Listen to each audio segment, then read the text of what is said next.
Shalom, berjumpa lagi dengan channel Klavo Sukacita. Hari ini saya hendak membagikan firman Tuhan bagi kita semua melalui channel Klavo Sukacita dari bacaan Kitab Mazmur pasal 109 ayat 1 sampai ayatnya yang kelima. Namun sebelum kita membaca firman Tuhan, mari kita berdoa. Ya Tuhan Yesus Kristus, Tuhan dan Juru Selamat kehidupan kami, saat ini kami hendak membaca, mendengar, dan merenungkan firman-Mu melalui channel Klavo Sukacita. Tuntunlah kami dengan kuasa Roh Kudus, agar kami dapat mengerti, memahami kehendak Tuhan, dan lalu dari firman-Mu kami diperlengkapi untuk dapat menjalani kehidupan kerja dan karya kami hari demi hari. Dalam nama Tuhan Yesus Kristus, firman yang hidup, kami berdoa. Amin. Mazmur pasal 109 ayat 1 sampai ayatnya yang kelima, dengan perikop pembacaan doa seorang yang kena fitnah. Untuk pemimpin biduan, Mazmur Daud.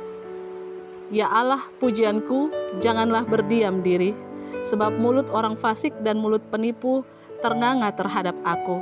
Mereka berbicara terhadap aku dengan lidah dusta. Dengan kata-kata kebencian mereka menyerang aku dan memerangi aku tanpa alasan. Sebagai balasan terhadap kasihku mereka menuduh aku, sedang aku mendoakan mereka. Mereka membalas kejahatan kepadaku, ganti kebaikan, dan kebencian ganti kasihku. Demikian firman Tuhan. Dikatakan berbahagia adalah kita semua yang telah membaca, mendengar, merenungkan, dan melakukan firman dalam kehidupan. Dari bacaan kita di saat ini menjadi tema adalah teruslah berbuat baik walaupun dibenci. Mazmur ini merupakan ungkapan hati Daud atas kenyataan yang sedang dia alami dalam kehidupannya. Kenyataan ini sangat membebani kehidupan Daud oleh karena tuduhan yang tiada bukti yang ditujukan kepadanya. Fitnahan dari musuh atau lawannya terhadapnya ini, semuanya itu berdasarkan iri hati karena kebaikan Allah baginya, karena keselamatan yang Allah berikan baginya, karena kejayaan yang diterimanya dari Allah akibat kesetiaannya. Dapat kita lihat di dalam ayat yang pertama sampai ayatnya yang ketiga. Ayat yang keempat dan ayatnya yang kelima memberitahukan kepada kita bahwa orang-orang yang menuduh tanpa alasan dan mengungkapkan atau mengucapkan kata-kata yang menipu adalah orang-orang dekat, orang-orang yang sangat dekat dan dikasihi oleh Daud. Adalah orang-orang yang selalu Daud mendoakan mereka. Mereka adalah orang-orang yang Daud selalu berbuat baik kepada mereka.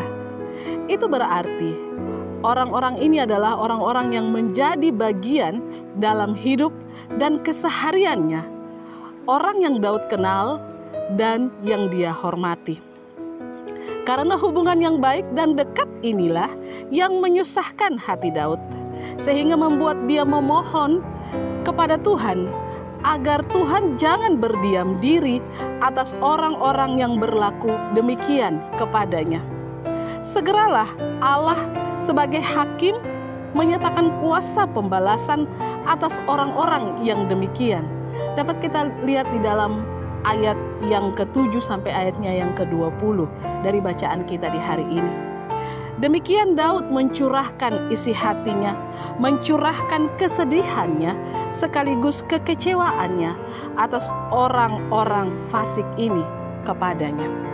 Saudara-saudara, ketika kita membaca Mazmur pasal 109 ayat 1 sampai ayatnya yang kelima dan merasakan bagaimana keadaan dan kesusahan hati Daud atas fitnahan dari orang-orang yang dekat dan selalu Daud doakan, kita pasti akan bersimpati kepada Daud.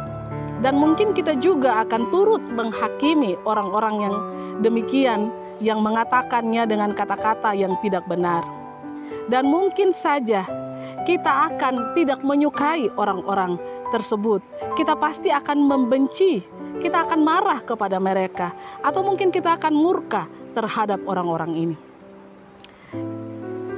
Kita diingatkan bahwa kita saat ini sedang berada di hari Jumat Agung, hari di mana Yesus yang tidak bersalah dan tidak berdosa dinyatakan bersalah dan berdosa oleh para ahli Taurat, orang-orang Farisi, dan tua-tua agama Yahudi.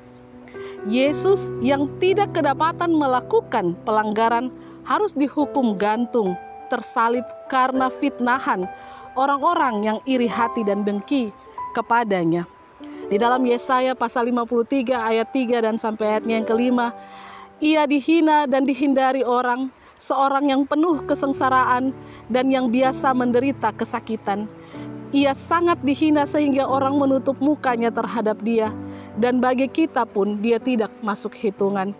Tetapi sesungguhnya penyakit kitalah yang ditanggungnya, dan kesengsaraan kita yang dipikulnya. Padahal kita mengira dia kena tulah, dipukul dan ditindas Allah. Tetapi dia tertikam oleh karena pemberontakan kita. Dia diremukkan oleh karena kejahatan kita. Ganjaran yang mendatangkan keselamatan bagi kita ditimpakan kepadanya, dan oleh bilur-bilurnya kita menjadi sembuh. Karena itu tema kita di hari ini. Teruslah berbuat baik walaupun dibenci. Mengingatkan kepada kita bagaimana pengorbanan Yesus bagi kita yang berdosa ini.